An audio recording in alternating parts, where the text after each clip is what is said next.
Hi നമസ്കാരം. നമ്മുടെ രാജേഷിൻ്റെ പൂക്കട Mahadeva flowers നേരത്തെ ഒഴിവത്തിരുന്ന കടയാണ്. അതിപ്പോൾ ഈ മാർക്കറ്റിംഗ് ഷോട്ട് അടുത്തടുത്ത് വരുന്നുണ്ട്. എൻ്റെ ഓഫീസ് ഇവിടെ തുടങ്ങിയപ്പോൾ തന്നെ ഇവനിവിടെ അടുത്ത് കൂടിയിട്ടുണ്ട്, സമീപ പ്രദേശത്തായിട്ട് വന്നിട്ടുണ്ട്. അപ്പോൾ അതിലെ കാഴ്ചകളൊന്ന് കാണിക്കാൻ മഹാദേവ ഫ്ലവേഴ്സ് ഇങ്ങോട്ട് വന്ന് ധാരാളം പൂക്കൾ വന്നിട്ടുണ്ട്. ഈ കാണുന്നതൊക്കെ നിങ്ങൾ വിചാരിക്കും പ്ലാസ്റ്റിക്കാണ്. ഇത് പ്ലാസ്റ്റിക് ഇതിൽ ഒറിജിനൽ പൂവാണ്. ഇതിൻ്റെ പേരൊക്കെ ഞാൻ രാജേഷിനോട് ചോദിച്ച് പറഞ്ഞുതരാം. ഇപ്പോൾ എന്താവശ്യം ഉണ്ടെങ്കിലും കല്യാണ സംബന്ധമായ അല്ല അമ്പലത്തിൻ്റെ ആയാലും എന്തായാലും ധാരാളം പൂവും മാലയും എല്ലാം ഇവിടെ റെഡിയാണ്. ഏത് സമയത്തും രാത്രി 12 വരെ പ്രവർത്തിക്കുന്ന ഒരു സ്ഥാപനമാണ് മഹാദേവ ഫ്ലവേഴ്സ്. ഓമല്ലൂർ മാർക്കറ്റിൻ്റെ സമീപമാണ്.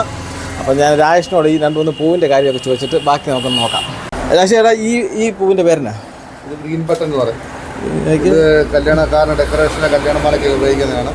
അതായത് ഇത് റെഡ് ബട്ടണ്, ഇത് പിങ്ക് ബട്ടണ്, പിന്നെ ഇത് വന്നിട്ട് യെല്ലോ ബട്ടണ്. സാധാരണ ഹൈബ്രിഡിൻ്റെ പുതിയ വെറൈറ്റി ഐറ്റമാണ്. ഇത് ഡബിൾ ഷെയ്ഡുള്ള പൂക്കളാണ്. എല്ലാം നല്ല സ്റ്റൈലായിരുന്നു അല്ലേ? ഇതെല്ലാം വെറൈറ്റി ആയിട്ട് നമ്മൾ പ്രത്യേകം ഫാമിൽ നിന്ന് നമ്മൾ എടുക്കുന്നുണ്ട്. നമുക്കിത് ഓഫീസിലൊക്കെ വെക്കാനൊക്കെ പറ്റും. ഓഫീസിലൊക്കെ വെക്കാൻ പറ്റും, നമ്മുടെ ഫ്ലവർ വൈസിലൊക്കെ വെക്കാൻ പറ്റുന്നതാണ്. ആണല്ലേ? എത്ര ദിവസമൊക്കെ നിൽക്കുന്നത്? ഇത് നമ്മൾ കറക്റ്റായിട്ട് നോക്കി വെള്ളമൊക്കെ ചെയ്ത് വെക്കുവാണെങ്കിൽ ഒരു 5-6 ദിവസം കറക്റ്റായിട്ട് ഇരുന്നു. ആണല്ലേ? ഇത് കൊണ്ട് പുഷ്പചക്രമാണ്.